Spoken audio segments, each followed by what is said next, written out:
Y'all planning for this?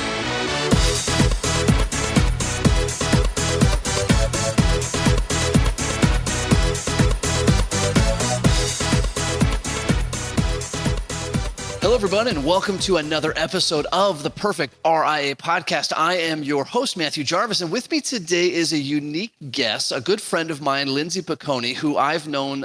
Lindsay, we've known each other for years, primarily through CrossFit.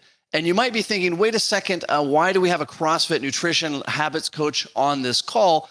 One, it's because we all need better nutrition and better health, but also Lindsay is a master at helping people identify and adjust their habits. And so we're excited to talk about habits today. Lindsay, excited to have you on the podcast. Oh, thank you, Matt. I'm so honored to be here. It's an exciting time. Now, some of our listeners may remember you, Lindsay, from 2021. You and your now husband, Michael, came to our TPR conference in Scottsdale and led us in a CrossFit workout, which was a lot of fun as well. Yes, I actually almost posted that, and I might do it again just as like a throwback of, this is how I know Matt, and this is where we one way I know Matt, because obviously we met in CrossFit many years ago. So, I have very fond memories of that time, and it's actually one of the reasons that we moved down here.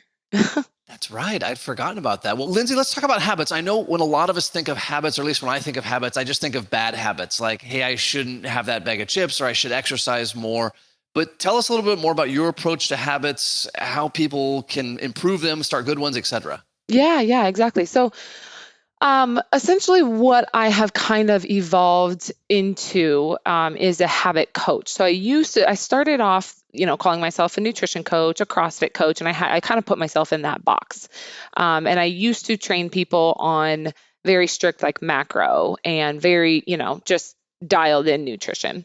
And then as I've evolved as like a human in general, and how that's portrayed or, evolved into my business is more of the habits, because what I've learned is that we all know what we need to be eating, right? Fruits and vegetables and drinking water and exercise. We all know we need to be doing in order to like feel good in our skin, but we just don't have the right habits in place, because when stress hits, when we don't sleep enough, when we get into an argument with our partner, lose a job, get in a car accident, gas prices go up, things happen, we tend to completely forget all of the things we should be doing, right? And then that also leads me to even the verbiage that we use. So like, for example, you and I have already said the things we should be doing. Yes. What law, what rule says we should or shouldn't be doing anything, right? So just like that verbiage, it really evolved and changed my life. And so now that's what I'm very passionate about helping other people do, is learn how to create better habits, but then also just like change their verbiage, the way they talk about themselves, talk about food, talk about their habits, right? So.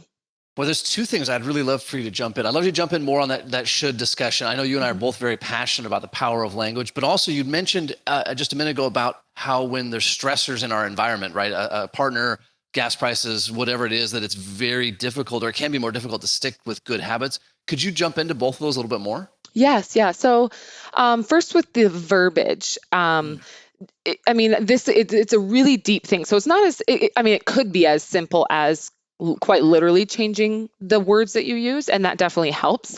But it's like a deeper, I would consider it probably a lifelong journey. I mean, you've been in this industry for how long, and you're still learning, right? Like life is never going to stop.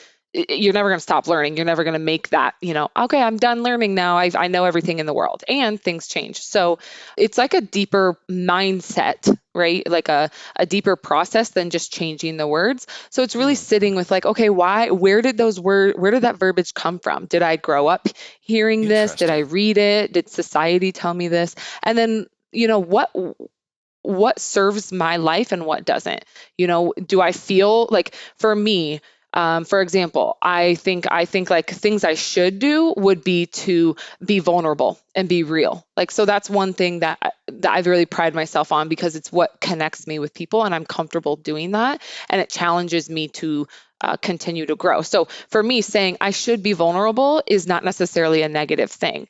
Now, somebody else who feels pressure by that, like I should be vulnerable, like, and that doesn't feel good to them, it doesn't serve them, I don't want them to tell themselves that, right? I want them to go explore maybe why they aren't comfortable being vulnerable, why they aren't comfortable, why they feel the need to, hide their emotions or not talk about them. And then maybe they'll Interesting. get to the point where they feel they should be vulnerable because it serves a bigger purpose. But for me, right, that's what serves my purpose in life. So changing the Hmm. verbiage, and then when that's just about lifestyle, and then talk about food and stuff, like calling food good and bad, saying we're Hmm. cheating on our diet because we eat a cupcake or something, like that's telling you, inadvertently or not, like that you are doing something wrong, that you've cheated, that you've done something wrong. So Interesting. using the right verbiage or appropriate verbiage, healthier verbiage around your food and your body is massively life-changing as well.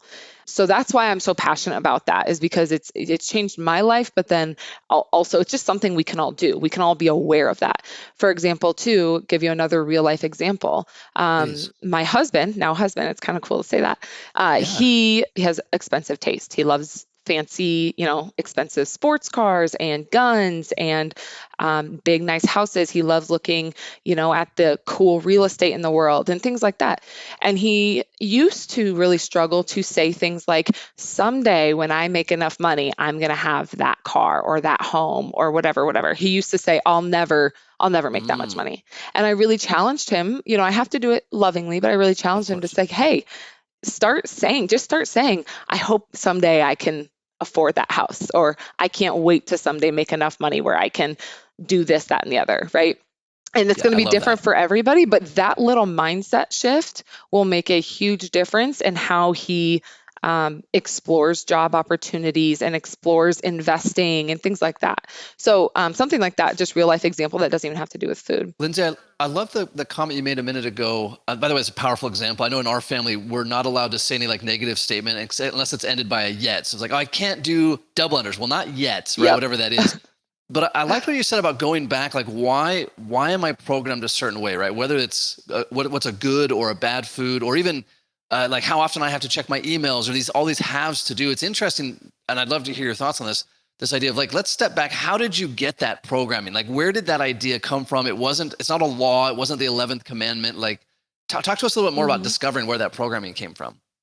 That's a huge, deep-rooted issue, or deep-rooted conversation that obviously we don't have time to get into everything. But Sure. so I have my degree in psychology from Coe College, which is where like my fascination comes from, Oh, interesting. as far as studying people. I'm fascinated by people, and so there, it's nothing new. And some people believe it, and some people don't. But I think it's just science behind, it's just fact that we were nurtured, right, to believe certain things, to act Yeah. certain ways, to respond certain ways, and things like that. So, looking at your childhood, how you were raised, the examples that you had around you, the environment you were in, that plays a huge part in and like what you watched on TV, what you listened to on the radio, plays a huge part into the things that you believe, the thought processes that you have, things like that. And so while some people struggle to like forgive their parents for maybe not having a great childhood or whatever, Sure. and instead of I choose to look at it as like, okay, my parents, my family, they did the best they could with what they knew. I don't believe that most humans like are inherently bad, Sure. so obviously there are some sick people in this world that genuinely just are sick, and they do messed up things. But I think most people in the world want to do good. They want to be good people. And so even parents who make mistakes Hmm. that were like, how could you ever do that to your child?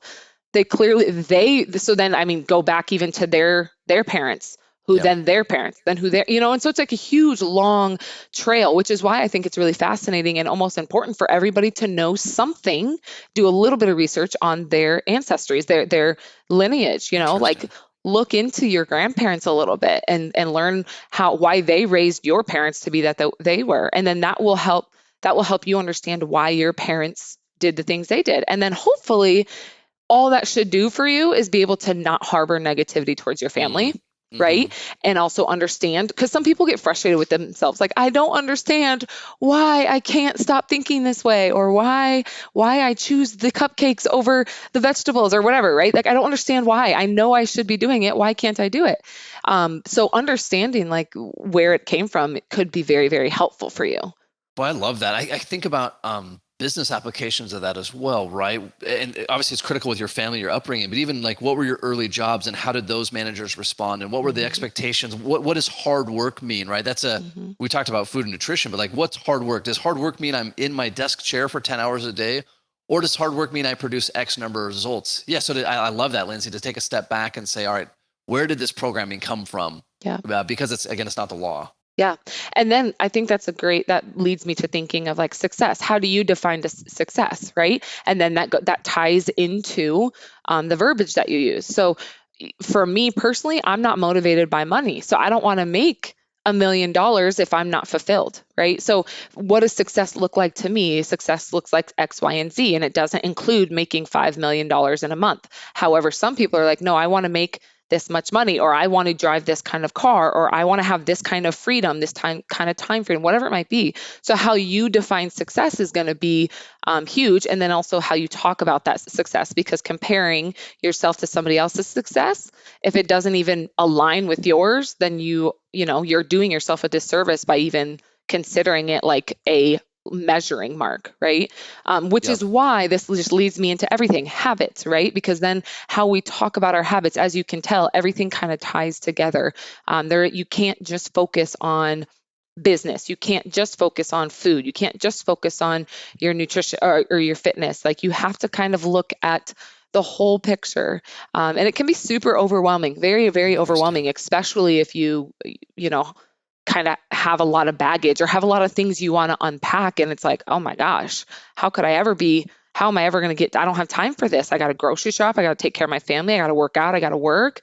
So that's where, coaches come into play, people that can help guide you through that process. Lindsay, boy, I love that. Interesting. I hadn't really thought about that. This idea of like, sometimes we get really zeroed in on one area. Like, I need better habits in this one area, checking my email or my nutrition or whatever that is. But it sounds like you're saying, hey, the habits are sort of everywhere in our life. Mhm. And we almost need to create like a habit of improving habits everywhere. Like, always be looking, where do I have habits in every corner of my life? And how do I start kind of turning those screws? Absolutely. And so I personally I guess when it comes to my business, I look at 6 pillars and it kind of Hmm. impacts all of the health. And it's, water intake, food quantity, stress management, sleep, and exercise or movement. So I look at it as like 6 dials. If we were to turn all 6 dials up at once, it's probably gonna be really loud and overwhelming. And we're gonna be like, oh my gosh, this is too much. Now, if we focus on one or two and we just turn one or two of those up a little bit, you don't even crank it, you just turn it up a little bit, you can manage that level, right, of noise in your life. And then once those become habitual, and by habitual, I mean as it's almost like brushing your teeth. You don't even think Hmm. about brushing your teeth anymore. It's not an No. option. We all do it, hopefully. I mean, the people that don't, Yeah, they it's probably don't different. have super good, close relationships, but so you want to make it like things habitual. So like leaving the house with pants on. Nobody leaves their house without pants on. It's just a habit to have Yep. pants on. So I focus on one or two habits with my clients at a time. And then once that becomes more habitual, then okay, we might turn those ones down because it's taking less thought, and we're going to turn up one or two other ones.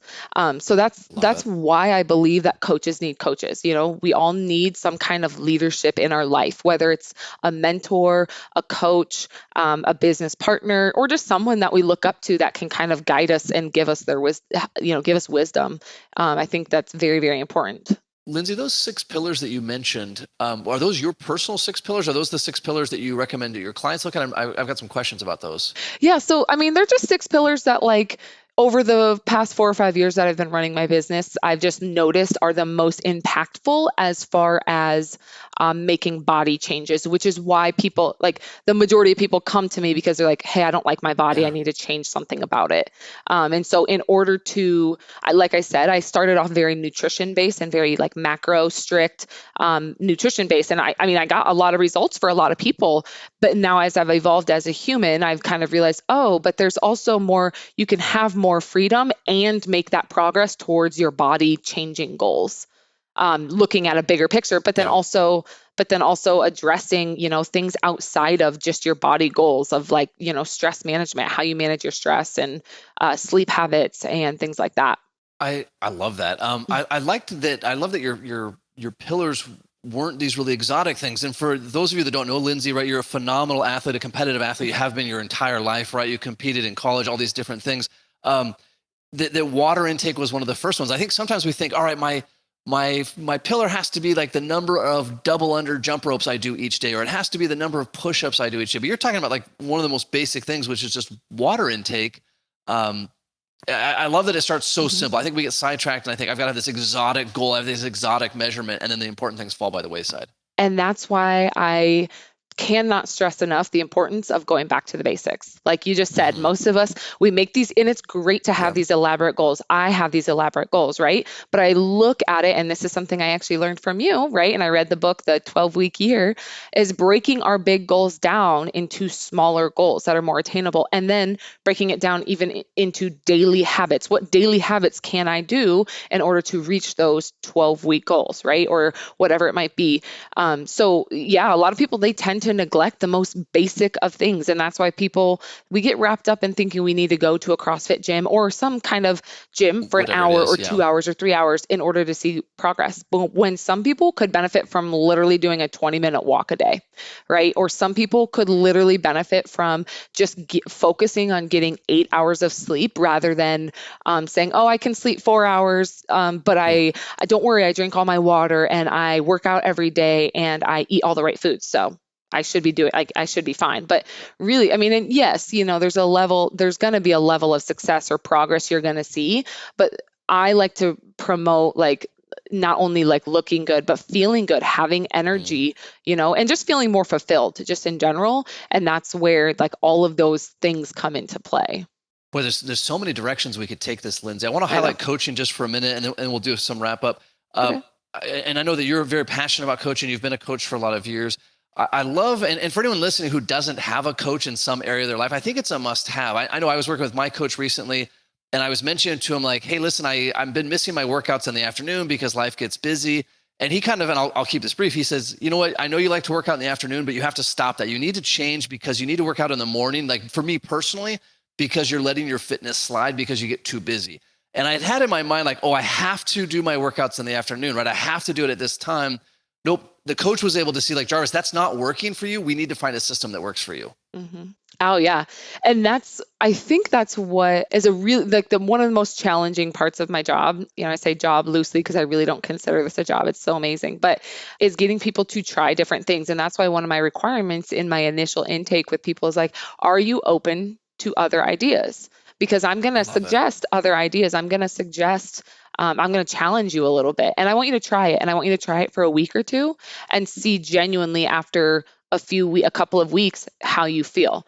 9 out of 10 changes that I make that are pretty drastic, because I would consider working out, going from an evening workout person to a morning is a pretty drastic change, especially if you're not a morning person. Yeah, it's hard to do, especially, you're tired, all that good stuff. So if I consider like if you're open to that, you're going to see so much. And if you try it and it genuinely doesn't work for you, cool. We'll go back and we'll find a different solution. It's not a one size fits all, which is why my coaching, I'm very picky about who I take on because of the commitment that it takes. And because I don't have a cookie cutter program. I don't cut and paste anything between any of my clients. So I tailor it to everybody. And since there isn't a one size fits all, I have to genuinely look at my clients every single week and say, okay, did this work? Did it not? Do we need to give it more time? Do we need to go a different route? Right? What are a couple action items, Lindsay, that come to mind that people could implement today? Like if you're like, hey, listen, go out and do these like 2 things, what would those be? Well, I guess my first thing would say, if you could sit down and write down where you are currently at on those 6 pillars, and I'll remind you, so it's water intake, how much water you're drinking, quality of food, quantity of food, so those are separated, how much you eat and how the quality of that food, the micronutrients, are you eating fruits and vegetables or are you eating a lot of breads and pastas? And then stress management. Do you handle your stress well, or does it seem to overwhelm you a lot? Sleep habits. So, are you sleeping anywhere from 7 to 9 hours a night, or are you struggling to get that 7, and are you waking up a lot? And then the last one would be movement. I say movement because it doesn't have to be like a workout at the gym. It could be a simple walk. It could be a body weight workout, or body weight routine at home. It could be playing with your kid, a sport with your kids in the backyard, whatever. Sure. So movement. I would say sit down and write out where you are currently at in all 6 of those levels. Write out how you're doing, what you would change, or where you're at. Then on those same 6 pillars, write out what you would like to change about them, if anything. You might be good on some and you might not on others. You might not be good on any of them. So write out where you're at, where you want to be, and then you can I would pick 1 or 2, depending on how difficult they are, to focus on for the next 4 weeks or 6 weeks, or however long it takes to become a habit. And then, so that's just addressing kind of where you're at, where you want to go. And then the other thing I would recommend would be habit stacking. So we all do things right now every single day, whether it's brushing your teeth, making coffee, driving in a car, whatever. And so stack a habit with one that you already do. Stack a habit that you want to create with one you already do. So if you want to increase your water intake, but it's really challenging for you, but you make coffee every single day, I would challenge you to, while your coffee is brewing, chug a glass of water. And some people are like, I genuinely hate water.